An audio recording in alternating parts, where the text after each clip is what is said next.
Hey everybody, today I have a new team build for all of you. This is going to be a Rightful Christian alignment based team build. And I've sort of just taken to calling this one the Deus Vult team build because it is all melee. There's a little bit of spellcasting on some of these guys, but all melee. There's no Arcanists, there's no marksmen, no vanguards. We got a defender, 2 champions, and we have a sage, but we're using Lucan, who's a very melee-oriented sage, so, close enough. The overall theme to this build is largely buff stacking, and you've kind of seen a lower level version of this if you saw my Red Knight mission guide from a little bit ago. You kind of got a peek at how effective that is going through, the Acts 1 through 4 type of content, but at this I'm going to show the max level endgame content and how they perform in that situation going against the Fomorians. Going into this build, starting off with our defender Sir Galahad. He's an absolute beast of a unit. I don't have a whole lot going on with him for essence and stuff. You'll notice I don't really have a lot of these characters super kitted out, and I think that's actually kind of good because it kind of shows just how strong they are as a core as opposed to being carried by super strong pieces of gear. But they don't have any weak pieces of gear either. For essences you're going to want on the Galahad to go into this, just the sort of, you just want sort of the standard defender essences, things like block, armor, HP, stuff like that. I just haven't really been getting a lot of the essences on this run, just kind of the way I've been playing. I haven't naturally gotten a lot of them, and I haven't really gone out of my way to get them. So I put dodge on him just to mess around with it, because why not? But I do have the essence of life. For gear, just so you can see what I have, nothing crazy. Sign of the Silver Anvil gives them some extra armor, which is pretty good, and get some extra armor when resting and at the start of an encounter. So it helps keep them pretty healthy. I'm even using a level 15 weapon here. There is a fair amount of spellcasting going on, despite the kind of theme going for it, because a lot of these guys have like a spell or two that they cast, and between all of them, it will trigger the wild magic, and being able to apply shock with this melee, I think, is decent. And honestly, the Culling Strikes is really good too. Sometimes there's just a Fomorian that's really low on health, parks next to Galahad. I don't have enough AP on anyone else. He can hit him and potentially get a kill on him. So this is still fairly useful. Just a random blue here. It's a level 10 one. You can see I haven't really been looking out for a replacement on it for a while. But then Champion's Oath. This has the always turn to face the attacking unit, plus 5% block. Melee attacks against and cost +1 more, and ignore 25% incoming armor breaking. This one is actually insanely good. The rest of the stuff is kind of alright. This is super good. Now, going on to our main damage dealer of the group, we have the White Knight. For essences, sort of standard stuff that I like to put on a champion damage dealer. Annihilation, Extermination, and Crushing for damage, AP on kill, and armor breaking. And usually I like to put a little defensive one on here, but since I'm not using an Arcanist, I decided to put the Essence of Speed on him. He's going to be doing a lot of killing. He is my primary kill getter, so having more AP to do that is obviously going to be helpful. For the armor and gear, nothing really crazy. Hexmark Amending has +1 AP on it, which is really good. The other stuff is kind of alright. The Widowmaker rune, +15 damage to unharmed units, which is really good for opening attacks to try and get that ball rolling on enemies that still have full health. And then the Culling Strikes ability is really good. For the jewelry, we have the Michaud Legacy. It's just the level 20 version of the teleport ring. 27% mental debuff resist, +3 movement AP for the first turn. Normally that's good, but with champions, I pretty much always pass my first turn, so that's actually kind of a useless ability on this. And then gaining +1 AP for the first encounter after a rest, so just another potential AP boost, which is nice if we're going to rest before an encounter. So it's mostly the first two abilities on this item. And the last one is Horn of the Pale Stag. This also has Culling Strikes, so if I find another weapon that I like more than this one, I still have Culling Strikes on him, which is definitely useful for going against enemies like the Lost. +12 damage for power attack, +6 against unharmed units. So that's just more synergy with my opening attack to try and get the kill as quickly as possible to get the rage stacks rolling, comboing off of this initiator ability. And then the last one is plus 4 damage until the end of the encounter for each kill. This is just to help synergize with the rage stacks. Up next is going to be Lancelot. I don't have a whole lot of crazy stuff on him, but I did give him a couple Soul Merchant items. For his essences, I'm running Essence of Mutilation. I like this one on him since he doesn't have the ability to build rage stacks. The potential to do some double damage is going to be good on him, I think. And Essence of the Fomorian Slayer. This is a really good one given the season is focused on Fomorians. Personal preference, I kind of like White Knight as this because it makes him more well-rounded, I suppose, because there are some missions where there are non-Fomorian enemies. But I could see you dropping Annihilation, for example, for Fomorian Slayer. It just kind of how you want to balance things, because you also have to take into account the acts 1 through 4. You know, whatever you prefer. For the armor, I picked up the Spirit Flame Sigil, so basic attacks cause plus 50% burning for 2 turns. This is after he's received 5 hits. 50% of damage suffered gained as a bonus damage until the next attack, and then plus 5% damage until the end of the encounter for each hit received. Ignore 25% of incoming attacks. Armor breaking. A lot of stuff going on here. Basically just, if he takes hits, he'll do more damage, and some of this comes in the form of extra burning damage. And that's why I picked up the Winged Avenger sign, to kind of synergize with this a little bit. So now all of his strikes apply burning, 20% burning damage, plus 1 AP, plus 6 burn damage, and plus 10 damage for melee basic attacks. Additionally, melee basic attacks also deal 34% weapon damage to enemy adjacent to the main target. These kind of synergize well together, I think. Got some interesting combo potential here. And yeah, it's a -1 AP armor, so it's not the heaviest defensive stat version, but I haven't found any issues with his survivability so far, so it's working out. Nothing really crazy here. I mean, I honestly, full disclosure, kind of been ignoring his stuff here because he's been doing perfectly fine. You could easily find better stuff to go on here. I've just been kind of lazy in that regard. I could put the teleport ring on him, for example, which probably isn't bad. And yeah, just random curing trophy of the Battle Master. Extra damage for cleave, and extra damage while outnumbered. So there's that. Lastly, we have Lucan, and essences. I gave him Essence of Willpower and Constitution to give him some good debuff resist, because I always want to make sure he is able to provide support when I want him to. And then Essence of Resilience, some injury tokens, because he starts with 0. So this was pretty useful for actually going through the story with him. Gear, got some decent relics on him, nothing crazy. I'm using Celestial Marksman Seal. I've actually chose to keep this one.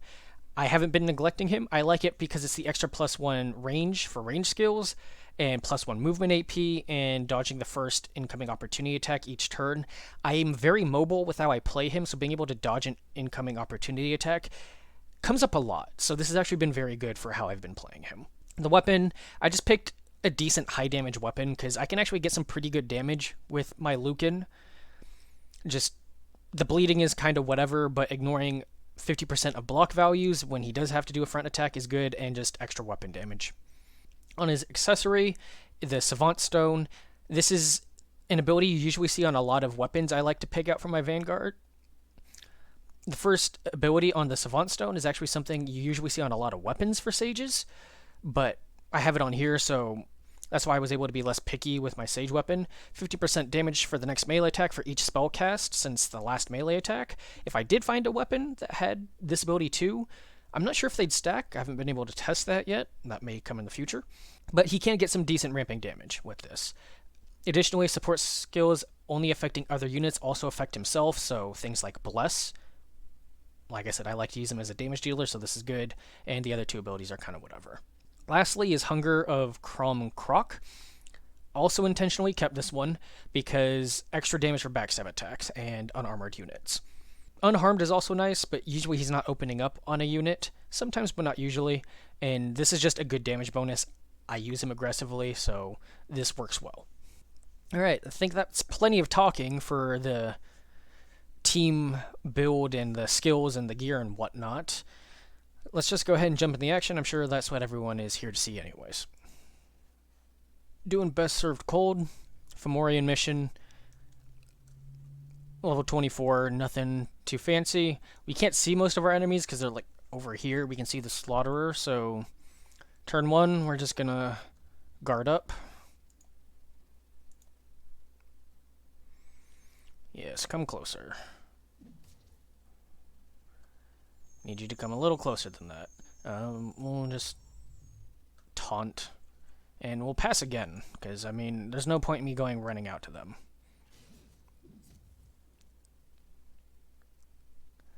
Alright, that's better. So, first things we're going to do, this loop may be familiar to you if you've seen the Red Knight video. We pop Divine Favor, Bless Weapon, Bless, and then Inspire, so we can get the cooldown reduction on our Blessed Weapon and on our Bless. So now we'll have Bless up next turn, and we'll also be able to do Divine Favor again next turn. Now we want to go for the softer targets, so we'll go ahead and teleport over here, do a power attack, immediately get a kill. Let's move over to here. 1, 2. And over to here. We can do an Earthshaker? Not quite. Can't quite get a kill on him. Alright, so this is where Lucan comes in handy. We move him up. Do a burn. Get an attack in. Then we're going to dash over here and pick up this soul fragment. And now we can get the kill.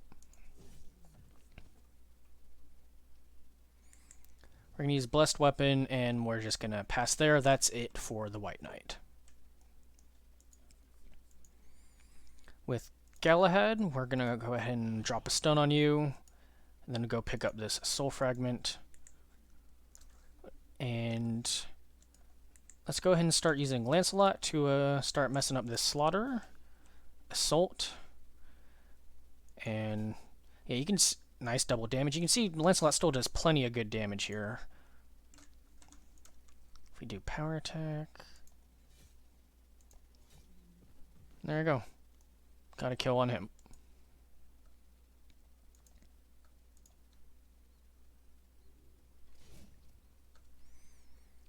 Not bad. We'll have Lucan grab this. We'll use Divine Favor, and we'll actually bless Lancelot. And Lancelot can come in and kill this guy. We'll use the White Knight to pick this up.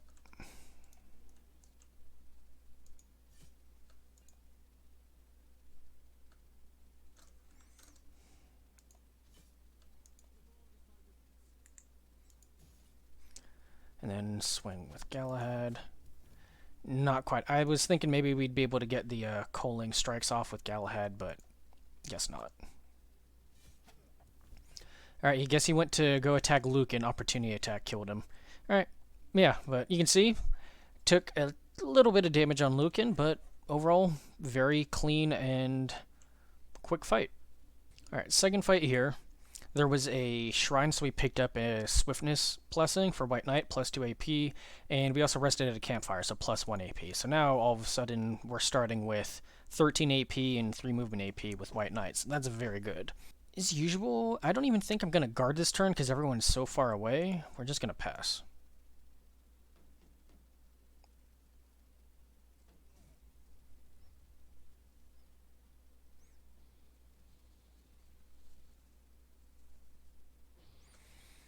Alright.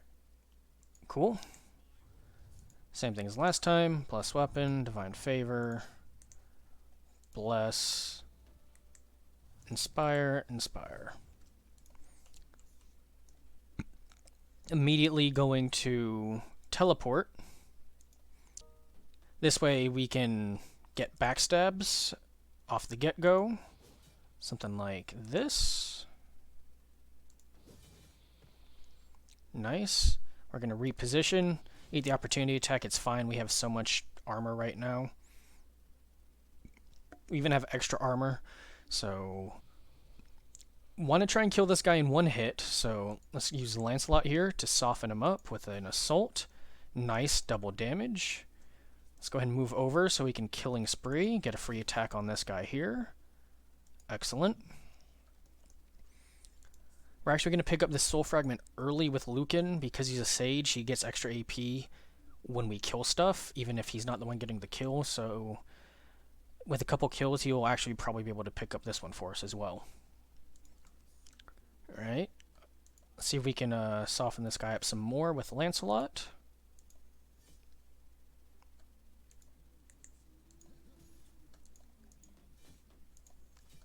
That should be enough. Cool. And then we circle around behind this guy. Use Blessed Weapon again. We have culling hits, but we're gonna just hit him a couple times just to help make sure. There we go. Alright, if we use dash, yep, we get to here, grab this. Then with Galahad, we'll grab that. Turn to face. One more. Then Earthshaker can't quite kill here. Yep, just outside of Culling Strikes. Unfortunate. And we'll just pass there for everyone else.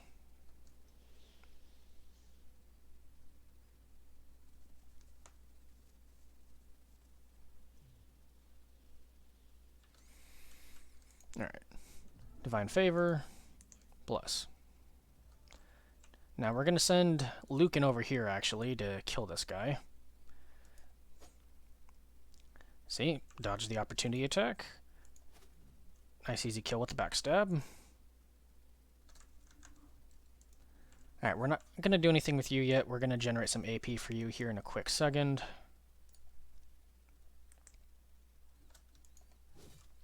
Kill. Alright, so now we dash. Move. Love it. We're going to use the teleport on you now.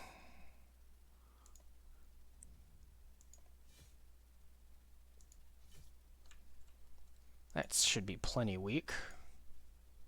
I'm just going to move Galahad up to grab this. Kill there. Pop Blessed Weapon. Let's move up to here and we'll Ice Spikes.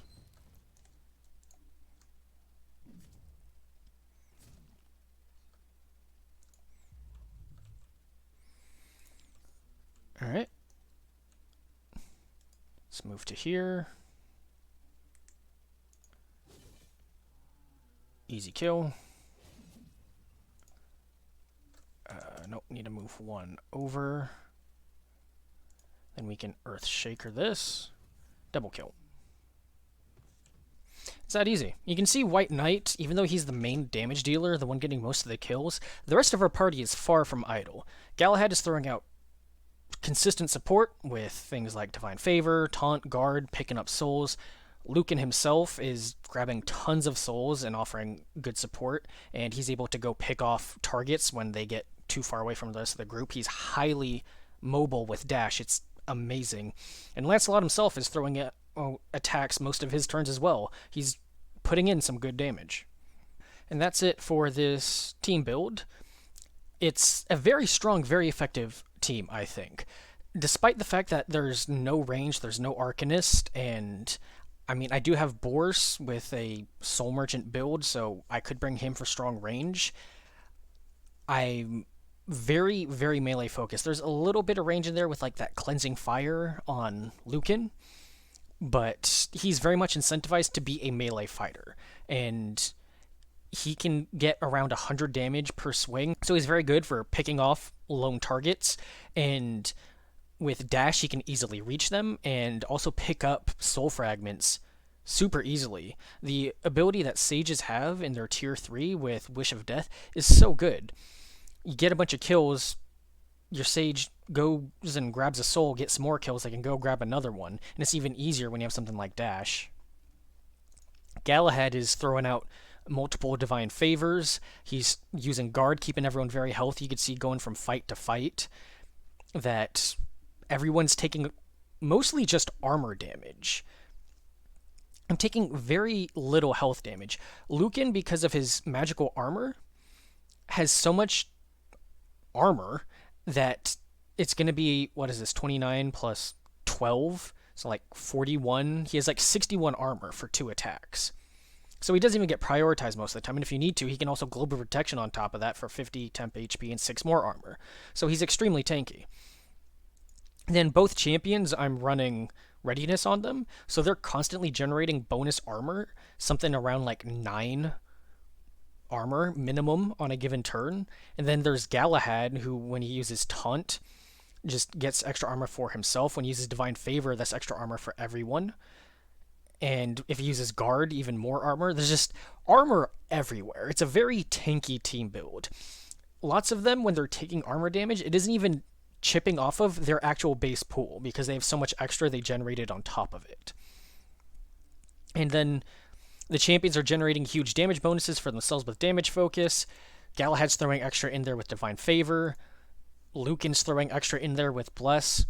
There's just a lot of buffs going on for a lot of different things.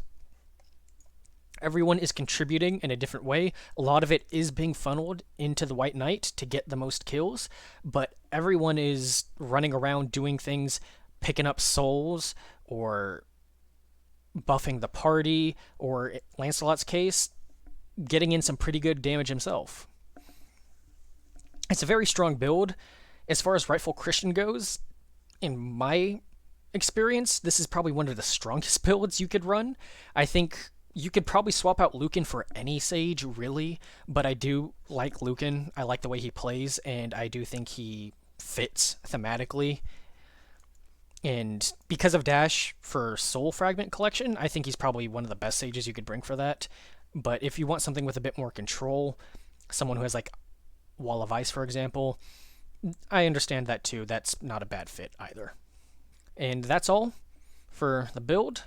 I hope you enjoyed it. Maybe some of you will replicate this in your own runs, and thanks for watching.